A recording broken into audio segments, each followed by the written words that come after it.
Now, I want to put you into for now, you are the ESCOM guys. How will you address this? I'll get rid of all the squatter camps. Because they are bridging me. And stop supplying Botswana.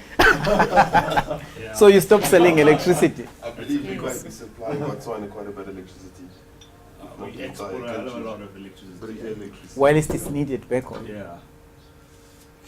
Okay. But somebody can argue that that export is bringing in a foreign currency. When you sell your electricity outside, you then get US dollars that you can then be able to use to pay Saudi Arabia for the oil. Sure. But in Southern Africa, it also helps with economic stability. Yes, that's also another point. So what are you going to do? To your neighboring countries, because if the economy of neighboring countries is unstable, it affects us also. It affects the economy of South Africa negatively. I think. I don't know if you can Indirectly, yeah. Yeah, he's saying how. The point is valid. He's saying how. He's saying how.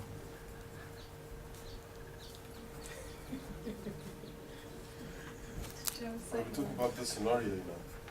Did you just say now? If this is that? Sorry, I didn't hear. No, he's saying he's supporting electricity moving to other Southern African countries, because he's saying we need to support other countries in SADC, because what happens there is affecting South Africa. What about generating a new plan to generate electricity? Like using... Yes. No, Solar. except for wind, that they already have that. Because if you... Okay. Use to burn trees or the grass you cut in your at home, use that and make a system to generate power from that by burning it, and then using the gases left or produced by the fire, use that again to generate another sort of electricity and another sort of component in the whole system. Mm-hmm. I know there's a company busy doing all of that, and they got to compete with ESCOM in a few years. And so you can generate diesel for your car, petrol for your car, anything, just by burning scrap and using the gases for another sort of, like air conditioning. You can have electricity for the air conditioning, but actually it was generated by the fire in the first time for electricity there, but then the gases and everything is used to produce aircon for the inside of the house. It's quite cool. I know there is a business busy with that, and it's going to take over in a few years. That's quite interesting. Yeah, ESCOM's going to become like that. Quite interesting.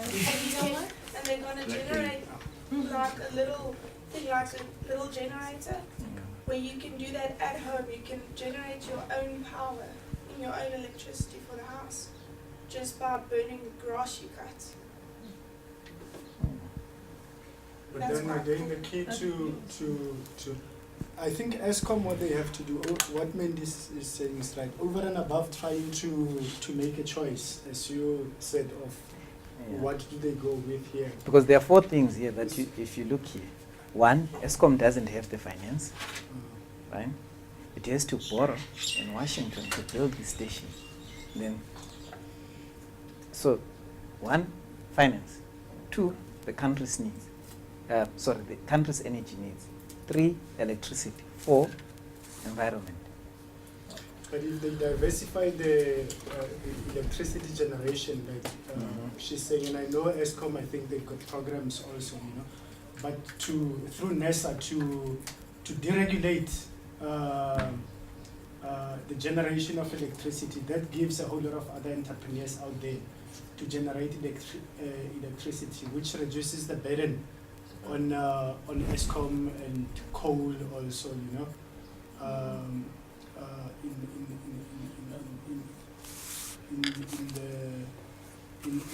country. So what I'm thinking is that if they deregulate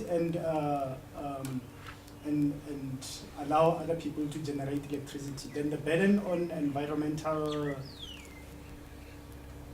on the use of water, you know, and also having to comply with environmental policies, you know, gets reduced. Maybe that's more in the long term, you know, gets reduced, because I know they have deadlines at Midupi that they have to.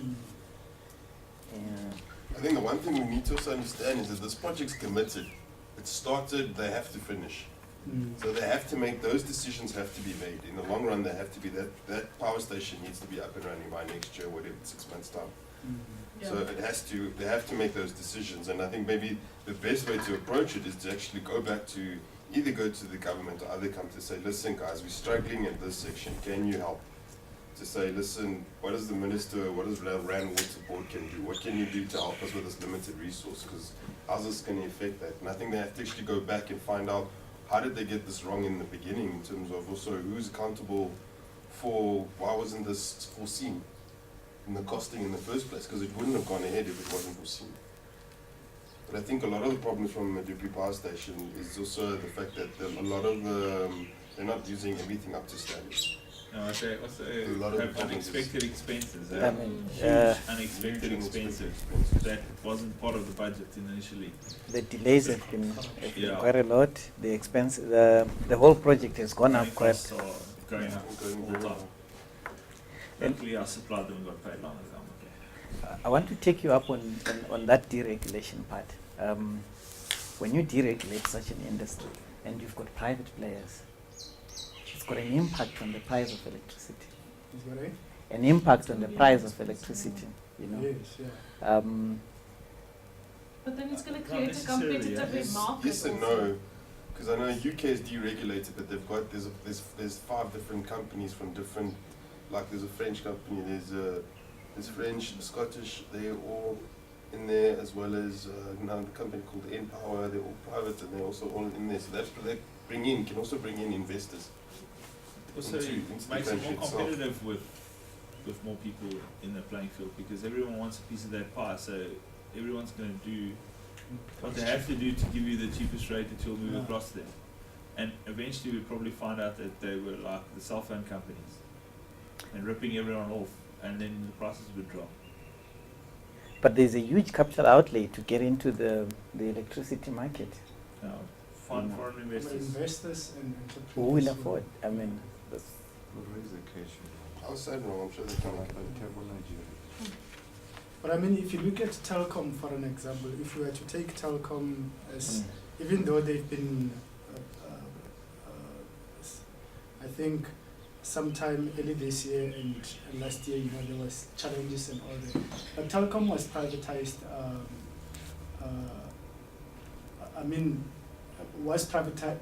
privatized, and later on the telecommunications policy for that was deregulated, because previously, from the apartheid regime until early into the new South Africa, you know, Telkom was entirely owned by the government, and no one could come and establish a second operator, which we then had, you know, as to whether how effective the whole thing was. But the idea behind it is that if you open up the space, you know, for more players, you know, then you create opportunities, and you may reduce, depending on other factors, you may reduce challenges that a single government-owned entity would have.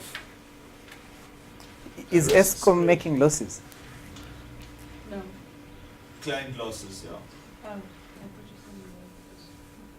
said Because I'm trying to look at it from a social perspective, to say one of the goals of the current government is to say, let us eradicate poverty, and electricity becomes one of the crucial things in that fight. So if you deregulate, wouldn't that offset that No, program? I think it'd exactly be fighting it, because like Joseph says, you'd be getting opportunities, And at the same time, you also be fighting poverty in You'll be two creating more aspects, jobs. creating jobs as well as you supplying Huge electricity amount to them. of changes that could come with that, yeah. Agreed. On the social impact aspect, I mean, they can still hold a certain monopoly. I'm not saying they must then, privatize completely. But we're talking about, for an example, those jobs maybe perhaps mostly can be, if you look at rural, let me put it this way, if you look at rural areas where the majority of South Africans that really need those services for, need access to electricity and social programs that can better their life. I mean, the government can still carry on with those programs and ensuring that they have access to electricity, and taking development to those areas as they promise, every time when elections come by, But it will go a long way in helping the poor. It reminds of a case of the oil industry. Is it in Argentina?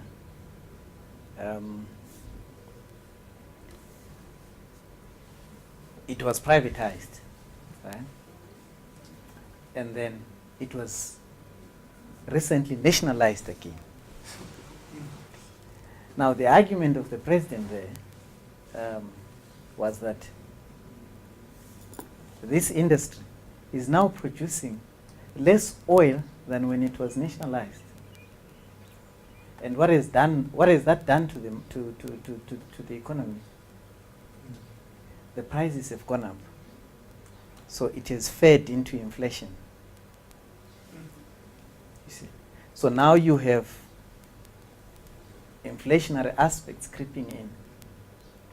Now when it was nationalized again, you've got these private investors now up in arms to say, hey, what's happening here? But that would just take investors out of your country because of based on what you've done. So you're going to lose ultimately anyway. So either way, you're going to lose a little bit or gain a little bit. It depends. For oil, I don't know. I think oil and major resources, gold, platinum, that kind of resource belongs to this country. If we had oil, but the gold, platinum belongs to this country. So for me, that electricity, I don't know. Isn't it also a priority in terms of national security? Mm. Imagine you put the security, if I come and buy ESCOM, you piss me off tomorrow, I'll just switch off. Well, that's why you don't allow one player. But it's also that it's like still have some control and regulate the actual infrastructure itself. You're not having control on the deregulation in terms of the billing. So you can have. For example, if they fail to provide the nation with electricity, the government has the right to step in and involve themselves in making sure that the country is getting what they need. Anyway, this argument can go on forever, actually. On the other hand. Yeah, it's On the other correct. hand, yes, economics. So what we are seeing here basically that's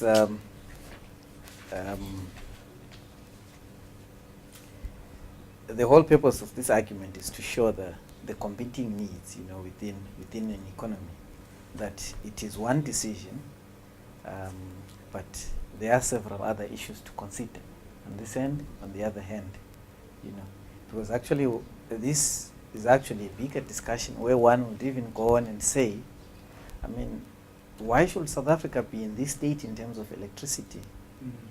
Didn't the responsible authorities know that the population is growing? Why wasn't something done before? Understand there are electricity problems in Cape Town, is it true?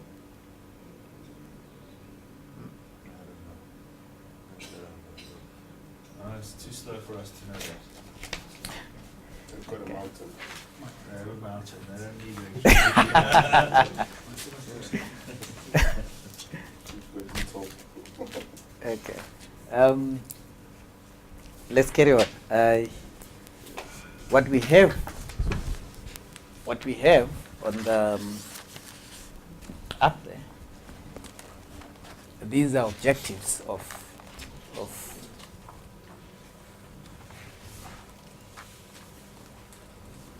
these are objectives of most developing countries, right? So economic growth is measured by GDP. Full employment measured by the unemployment rate, price stability, inflation, balance of payments. Balance of payments, you said it's that has to do with foreign. Yes, What did you yes. say? So basically you are looking at your exports against your imports. Yes, Okay. So when you export more, you, as a country, you get richer because you are getting in foreign exchange. You are getting in US dollars. When you are importing, you are paying that money out. Okay. And China has managed to accumulate quite a huge chunk there because basically everyone is buying from China.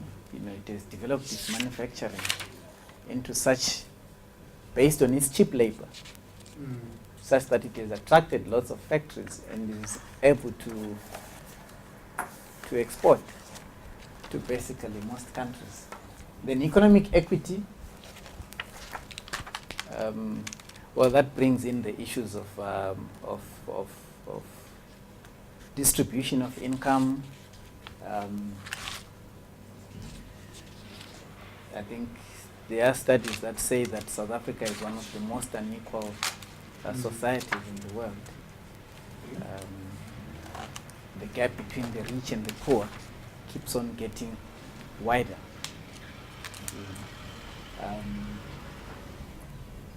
And so when we look at this, we also look at the policies that the government is doing to address these objectives. So when you look at economic equity, you say, okay, so government has BEE, has affirmative action to address this. Look at balance of payments and say, what are the policies that are there? You look at inflation, what is the government doing about it? Unemployment, what is the government doing about it? Economic growth, what is the government doing about it? There was one argument by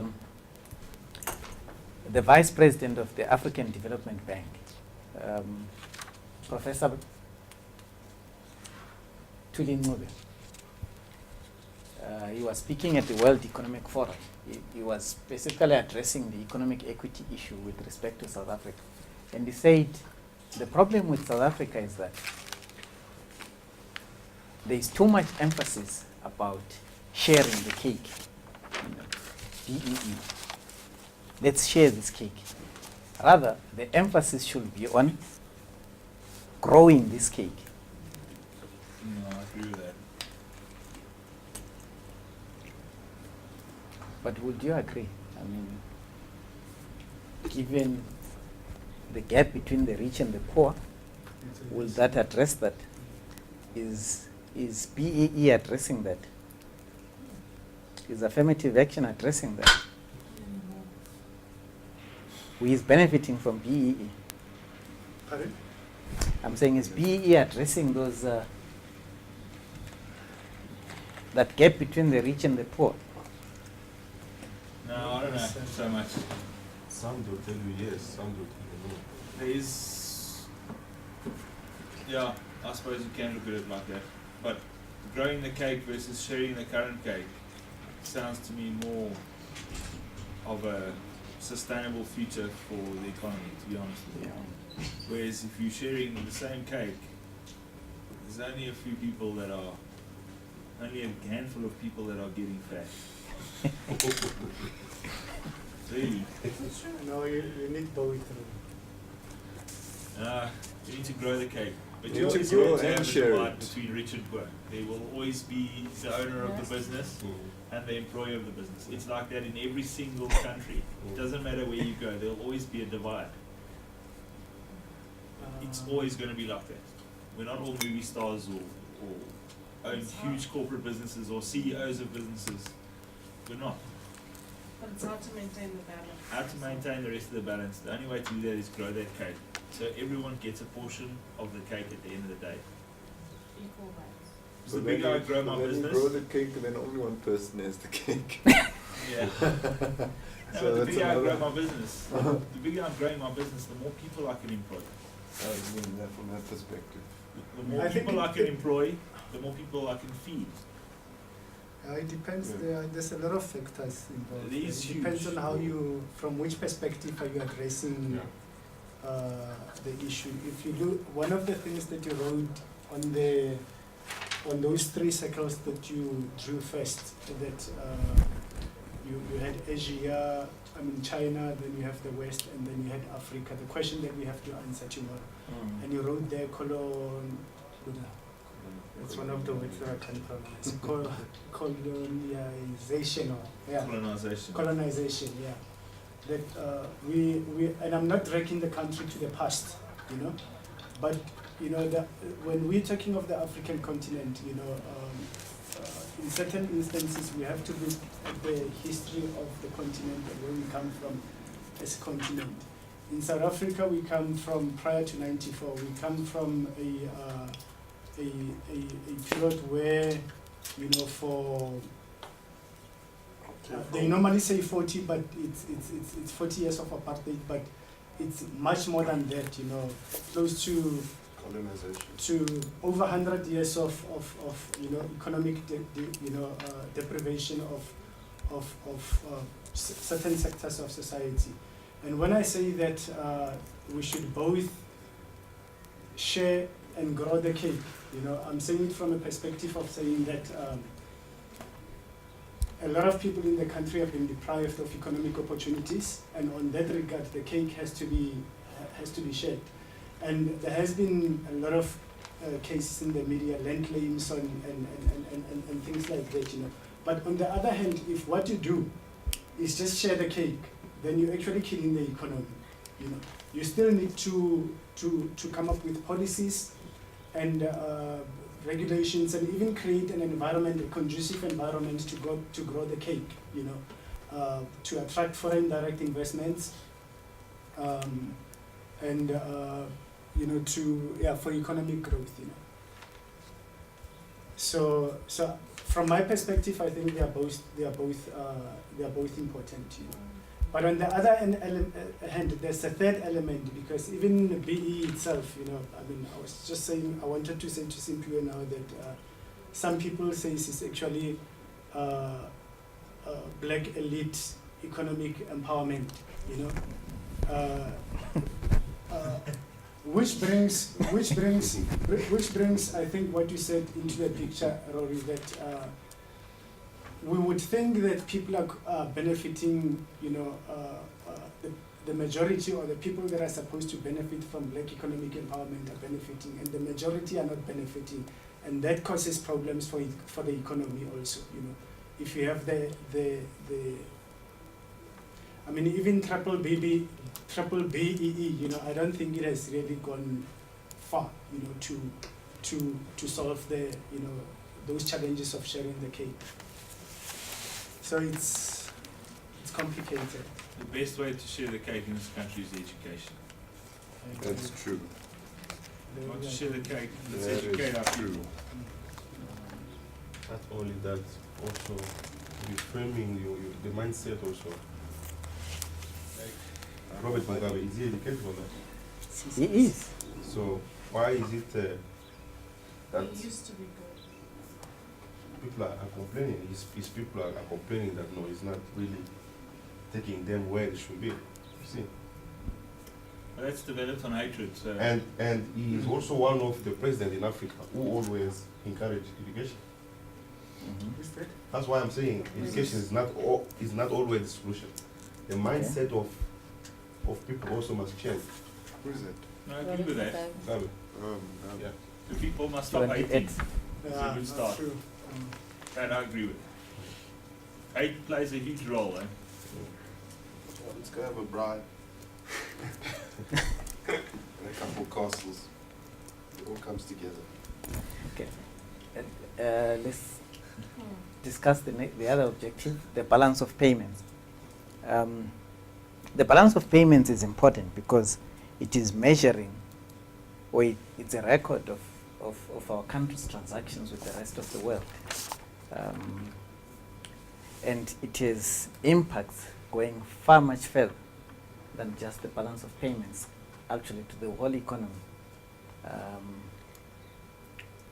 We import oil. So if the price of oil goes up, petrol goes up, everything goes up. Right? So how we handle this relationship with the rest of the world, plays a big impact in our economies. Countries like Japan. These countries have grown, basing their model has been based on exports. Let's just grow exports and sell as much as we can to the whole world. But I think it's also not also, can it also be where the country has gotten to a certain point where they actually decided now it's time to change our infrastructure? I would imagine, like we just mentioned Japan now, that I don't think they have much of that particular problem when it comes to oil, because they've actually established public transport in terms of trains, powerful trains that go, 300 kilometers per hour, different modes and means of transport where, the actual population won't get affected as much as compared to South Africa. And we get affected because we don't want to have a full-time or proper public transport system in place. And if we feel it, everybody feels it. All the consumers feel it. So I think also there it happens also how you manage your infrastructure, and are you making the necessary changes to your country in order to absorb those high increases from abroad. Yeah, true to some extent. Yes, I would agree with you. But if you look at the South African clothing sector, it has virtually ceased to exist because of imports from China. So that's a trade relationship whereby China has gained from South Africa. So the impact there is that people were in those jobs have lost out. And the argument then the question that then this brings is what kind of relationship then should then what should South Africa do there? Because on the other hand, when you have opened up your economy and involved yourself into being part of the global economy, these are some of the challenges that you would face. You would also gain somewhere, but is it working then for South Africa? Not for the textile industry. Not for the agriculture. Chinese are colonizing Africa economically. Yes. There was someone showed me once the Time magazine. I think I said this last time. I'm not sure. Anyway, Time magazine, over a period of 15 years or 20 years or something, they have Africa, the loss of the world, the hopeless continent, or whatever it was. The Time magazine, it was worded otherwise, but basically they said it's not going to ever happen for Africa. And over the last few years, up to one of the most recent years, they had a camel in the desert with a Chinese dude on it and a flag from China. And it says colonists of Africa, the Chinese. So they're building huge roads that governments cannot afford up in Africa for them to take economic power actually in those It's countries. economic power. That's what's happening. It's economic It's power. frightening. And if we allow it, we're next. And if a good example is what is happening in Angola, They call it the Oil for Resources Program. So they build the road, you guarantee it, you guarantee the payments with oil. You know. Okay. So it's involved in an oil extraction scheme in Africa, right through. And you know, it's even built the African Union, the headquarters, the new headquarters. It was built by China. It was a gift from China.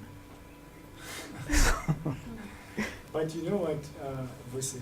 China, and Rory's quite correct.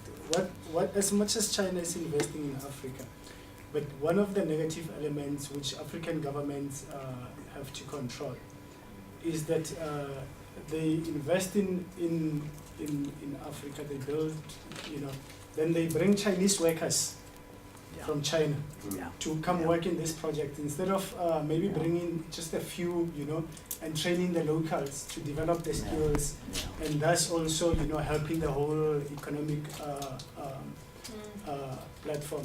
So African governments must be must not be at the mercy of the Chinese or anyone for the sake of bringing in you know money or foreign Yeah. direct investments into Africa. They've got to be very strict, you know, when it comes to the conditions of well, maybe very strict is a strong word, you know, but they have to have certain demands which are favorable to the African continent. I mean, Yeah. in South Africa, in the textile industry, with people losing jobs in, you know, that manufacture clothes and stuff like that, you know, it's only because I don't think our government is strict enough with import control, you know, in that sector, and also quite a number of goods from China. I mean, there was a story about Maralo. I don't know if everyone knows Maralo. I mean, that she bought a fake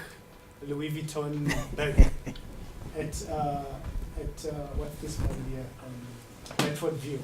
I mean, if a fake Louis Vuitton bag would even be at the mall of that caliber, you know, Bedford View, Eastgate, Eastgate. you know. I mean, it shows that there is no proper, you know, or regulation Yeah. is there. It's just the implementation and monitoring Yeah. of this Yeah. regulation. Which brings the same issues that people complain of: the quality of the clothing, Yes. the types of roads that the Chinese are Yes. building, the bridges, you Mm. know. But what are we doing about them? What is wrong there, you know? Because also- remember, it's the same Chinese who are producing goods for the U.S. market. Quality. Problem is we don't, We and don't I've charge. dealt with China before on imports and stuff like this. So the problem between South Africa and China is we don't have a quality control point in China, which we should have before it leaves the borders. Because Chinese ask for cash up front normally, Yeah. so you pay way up front. Your stuff arrives 8 or 10 weeks later, it's all crap. You can't send it back. They just, and you find the company, they've closed down the doors or something. It just works like that. And the Oaks actually just renamed it, and it's the same manager as it was previously. Just open the doors. So you can't send back. The best way to do business with China is to actually employ, especially for a firm, employ someone from your side or from Africa to go and spend his time in Hong Kong by the ports, wait for goods to arrive. If they're not quality checked, turn them around, or do the quality check himself, turn them around and send them back to the factory. Good point. So for us to control the imports, we need to do that. We need to do quality checking. And if we want to manufacture stuff there or import stuff there, the quality must be right for us. Yeah. The quality's crap. We used to import bikes from China, motorbikes, little quad bikes. When it arrived in South Africa, we had to put oil in the sun, through the sun. When we drained it, the shavings from the piston heads and stuff was still in the bottom of the materials. All the screws and nuts, we went to the local bolt manufacturers in South Africa and had to buy matching nuts, retap all the holes, screw the stuff in, and you must understand what the rest of the bike looked like. It was unreal. And you could buy a bike and replace it to a customer 4 times before it costs you money. Sure. So customer sits on it, he rides down the road, the access brakes at the back, he brings it to you, oh, sorry sir, we'll just give you another one. And you can do that 4 times before it costs you money. Anyway. Yeah, that's serious. Okay. Price stability. Price stability, price is in stable prices, that's inflation. Inflation has got serious, I think we'll discuss inflation in detail after lunch, but it's got serious implications for the country. It erodes the confidence in the economy. What examples can you think of high inflation that has caused problems? Booze. Booze and cigarettes. Both of them I enjoy, making me poor. So when the prices go up, becomes a problem. It feeds into the next round of price increases, and it becomes a cycle that is difficult to break. Full employment, the unemployment rate. South Africa's unemployment is about 25%, which is very high. Probably more closer to 50, isn't it? Which is very high. That's Huge. yeah. Remember, you also have the expanded definition of unemployment. So the other one, the official one, would be quite small. So it's a big challenge, It's a big challenge on how does then, how does the country address that? Economic growth, growing the GDP of the country. How do we grow South Africa's economy, to a higher PPF? So how do we produce more? Because economic growth is measured by GDP. Efficiency. Yeah. So when we come back from lunch, I think we will we'll look at price stability. Great. Does that mean it's lunchtime?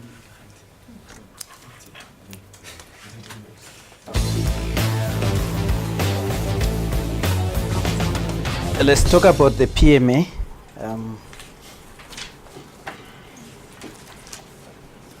And as always, you've got 70 marks. You've got 70 marks for the 5 questions. Question 1 is on break-even. Question 2, you are given a table on electricity consumption in Cape Town.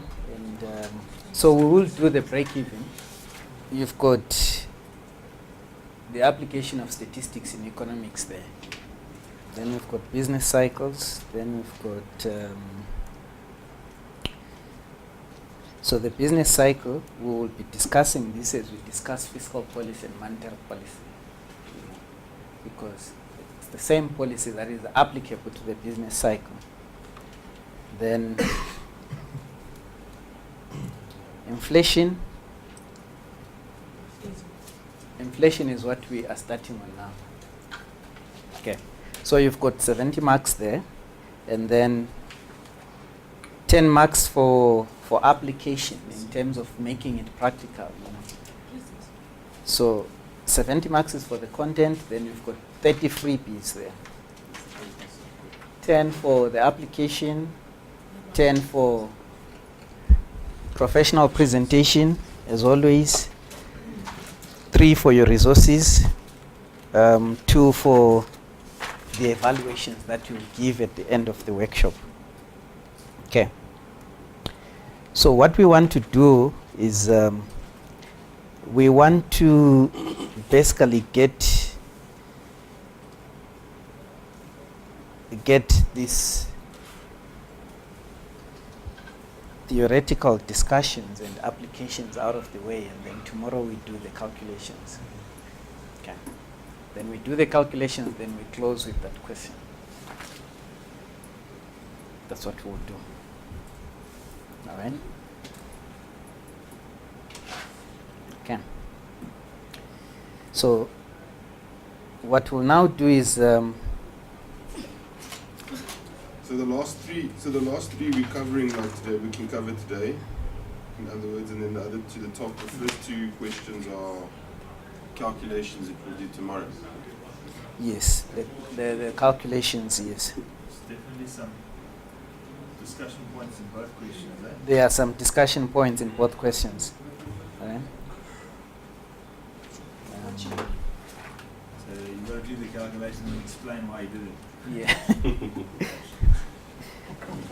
Okay. There's discuss factors that you reduce fixed cost as well as your average variable cost. Okay. And the other one is comment on the demand levels for electricity from 2008 to 2011. What drives this demand? So the first question is more like a management accounting question. It's a finance question. So what you are doing is you are applying those principles into your workplace to find ways of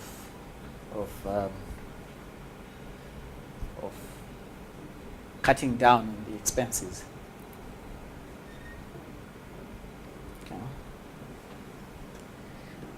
We will go through an example in together of the break-even and all that. I want you to just look at that picture and tell me what. He's going to buy bread in Zimbabwe. Very rich man. He's going to buy a loaf of bread in Zimbabwe. He's going to buy half a loaf. He's very rich. Oh, half a loaf, yeah.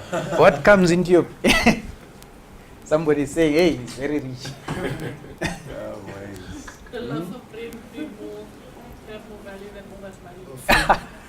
Is it real or fake money? You broke it. It's real money. You know, it reminds of you remember the stories of hyperinflation, where somebody was pushing money with a wheelbarrow, and In Germany, yes, and what did the thief do? he stole the wheelbarrow instead of the money.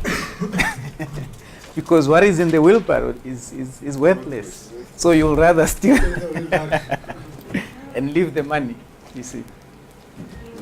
Now can you imagine coming out of APSA with with that kind of cash in your hands?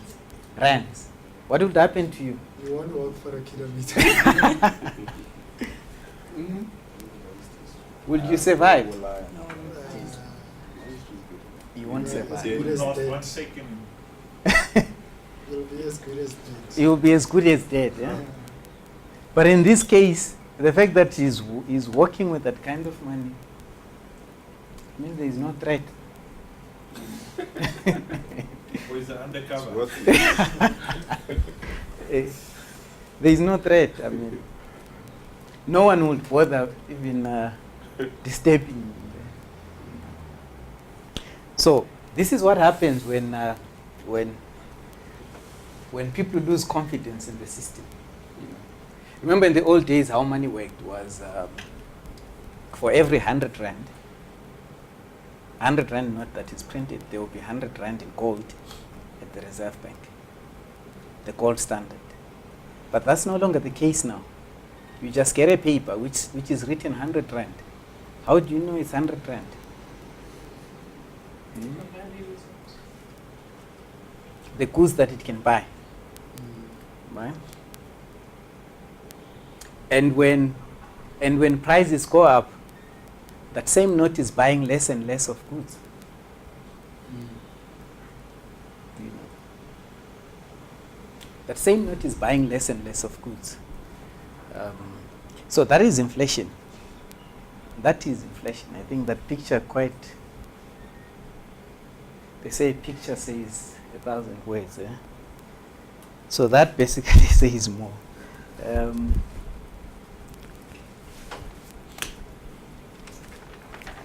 So when we look at inflation, we say it is a sustained increase in the general price level.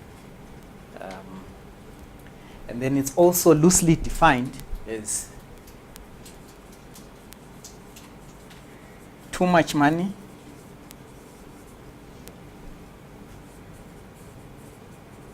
chasing too few goods. Right. Too much money chasing too few goods. There is translation there. Okay. So what do you think is the cause of that?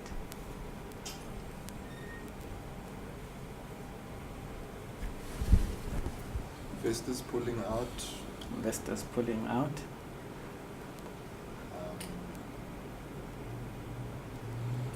Even printing of money. When you, I don't know the word, but we like when the government just Yeah. Print money. prints. When you just print money. Yeah. When you just print money.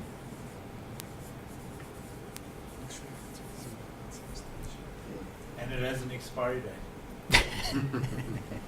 So when you just print money, that's what happens. When you just print money, then what is increasing? Too much money. When you have too much money. You see that? So loosely translated, when we look at this and we say, how do we solve inflation? We either address this part or we address the second part, which says too few goods.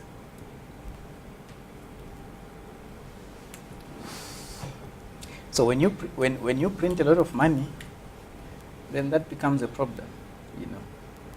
So what would necessitate a situation where you've got too much money? You have government basically borrowing from the central bank. Government say is borrowing from the central bank. Right? And the central bank is, remember, is the custodian of the currency. Gideon. Yeah. Okay. So there are basically two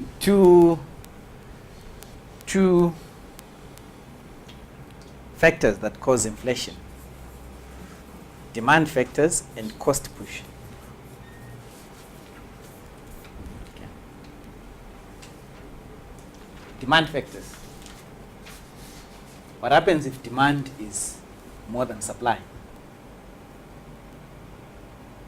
You're in a good position rather than the other way around. Okay. You are selling your iPhone, it's one, Price and goes you've up. got 5 people, they want it, so Price goes up. the price goes up. So this is what happening. So if demand is constantly going up, while it's the goods, the supply of goods Little. is still the same, then the price will go up. Demand. Cost push, from the name. Pushing down costs. It's Higher pushing up demand. costs. So your production costs are going up, and what you do as a firm, you are selling bread. The price of flour goes up. What do? You increase also the Increase price. the price. You also increase the price. Your price goes up. So that is inflationary. Right? Whenever you've got currently the strikes, increase in salaries and wages. It also feeds into the price. So when addressing that, you will definitely look at what is it that is causing these factors to increase. What is it that is pushing demand, right? So inflation is basically coming from those two fronts. Either it's demand or it's cost. And in demand, we also say that the activities of the state, fiscal policy and monetary policy, affects demand in the economy, in the sense that if the interest rate is reduced,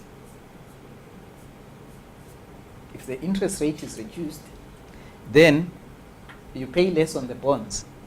So you've got more disposable income. Right? So when you've got more disposable income, you can spend more. So what is demand? So in this case, which is what we'll do when we talk about GDP, where we say output, expenditure, and income are they're identical.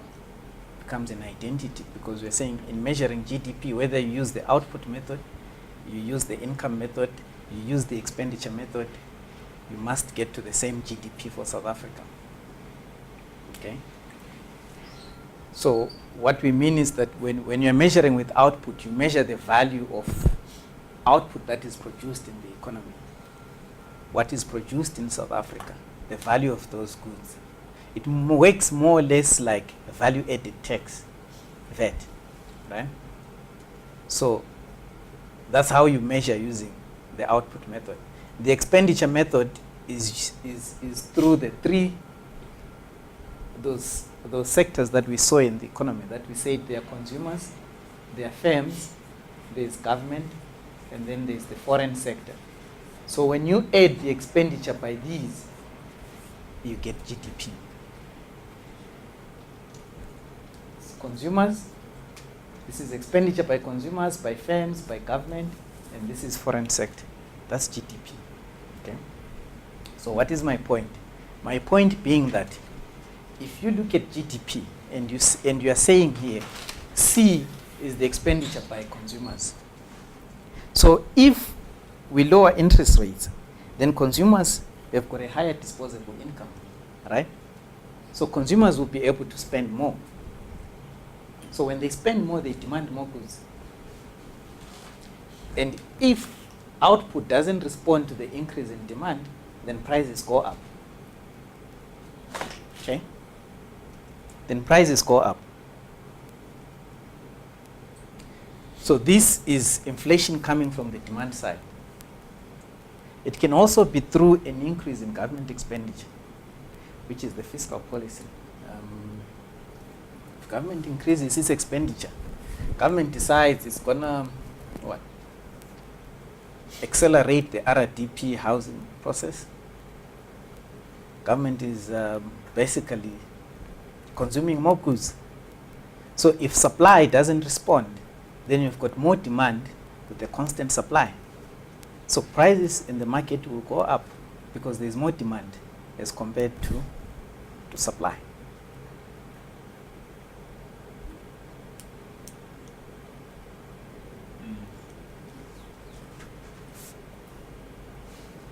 Does it?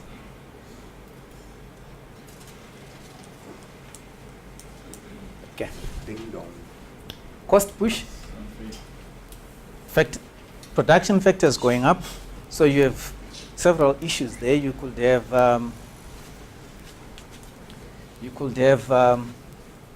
fuel, for example. Oil prices go up, pushes up the petrol prices. Now the whole economy is dependent on petrol, on oil. So all the prices go up. Okay?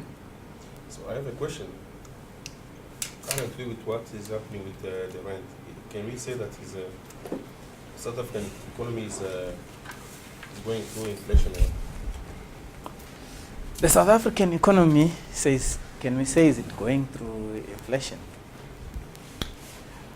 South Africa pursues what is known as inflation targeting, right? So its policy is inflation targeting, to say we want inflation to be between this target, between 3 to 6%. But what is the current inflation now? I think it's 6.4. 6.4. So it is now above. It is now above the 6.4. target. How is it calculated? Where is it coming from? It's from geomarkers. It's a whole lot of. That's when they give you salary, then they base it on that, a salary increment. Okay. Now, if prices increase, and then your salary increases, your real purchasing power, does it change? No, it doesn't. Because all that excess gets absorbed by the prices increase. So the salary increases, they don't change the purchasing power. Now, How do you then base your salary increase on the consumer price index? on the consumer price index, okay. If the increase does not necessarily change the purchasing power. Good question. Should we be basing it on inflation or on consumer price index? Okay. Because I use consumer price index. Okay. Mostly it's CPI. Okay. Which is what? How inflation is measured. Now there are quite so many.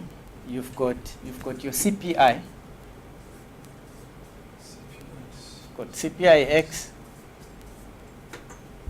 PPI, quite a lot, huh? But which is the one that is normally quoted? It's the CPI, right? The Consumer Price Index.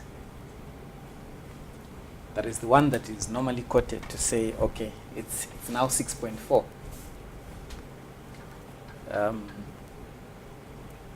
It's the Consumer Price Index.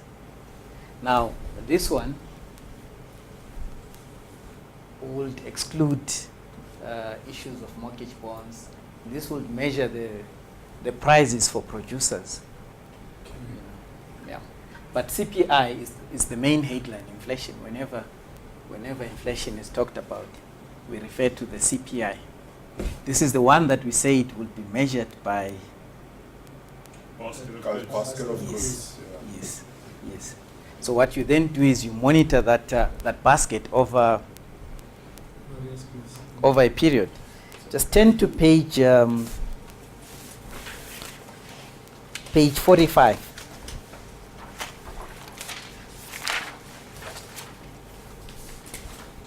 Okay.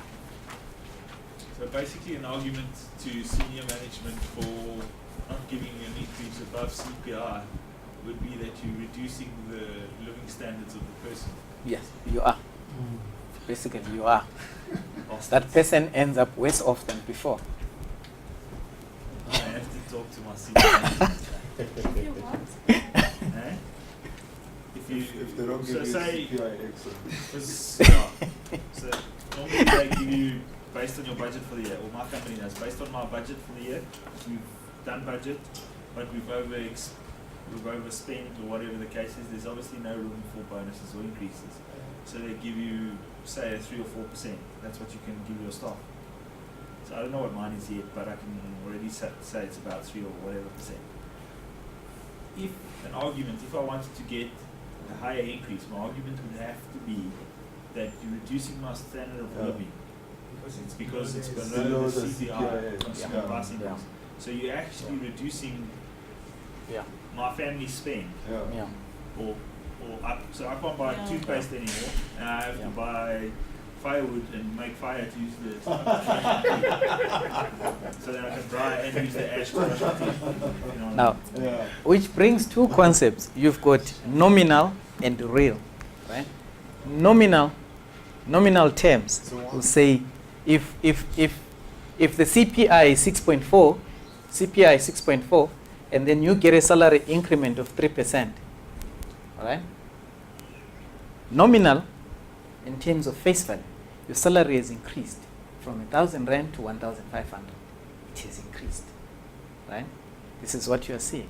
You are now carrying 1,500 notes in your pockets. 1,500 notes in your pockets. But in terms of the real purchasing power now, you are now buying less. You see that? You have actually lost 3.4. So each year you're actually getting what? But can I ask you something? That 6.4 or the CPI, that they look at a number of goods and they give you 6.4 based on their observation over a period of time. Yeah.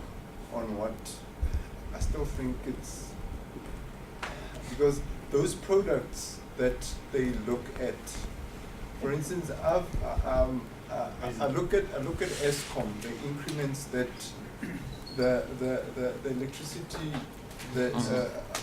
how many times it's gone up and by what percentage. And you look at the municipalities, and you look at petrol, how much it's gone up compared to how it goes down. I don't know, it doesn't, to me, the 6.4, it doesn't look like a fair reflection of actually what's happening. What's in the happening in country. the prices? You know, in the prices, Okay. because Okay. it to me, I don't know, it doesn't. I mean, if you look at electricity on its Yeah. own with ESCOM, I think electricity has gone up like 3 times since when they were saying we're paying far too less. Well, we're paying what R1 a unit compared to, I think now we're paying almost R2 or 2.34. It depends where you live and so on. But if you really look at all those increments compared to that 6.4, I don't know. I don't really have, but Okay.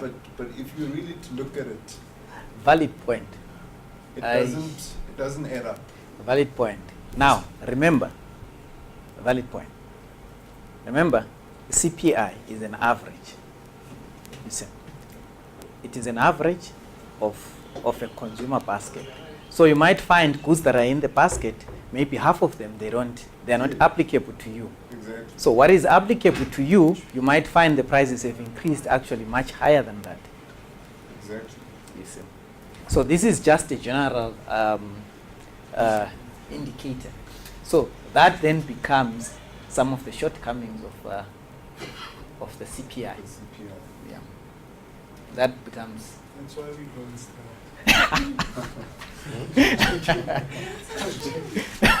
What did you say? That's why we. So it's true. I mean, yeah.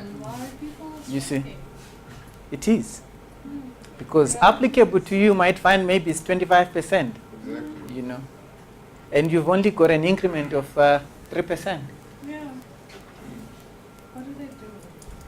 So what happens in 5 years' time if they keep on giving you 5% and inflation keeps hitting those high numbers, you know? But in nominal terms, you'll still be getting an increase. You'll still be carrying more notes than last year. Yeah. in your wallet, you are carrying more notes than last year. But in terms of the real power of those notes, Yeah. you are worse off. You know. Interesting. Yeah. So if you look on page 45, you will see that the basic calculation is based on a comparison of prices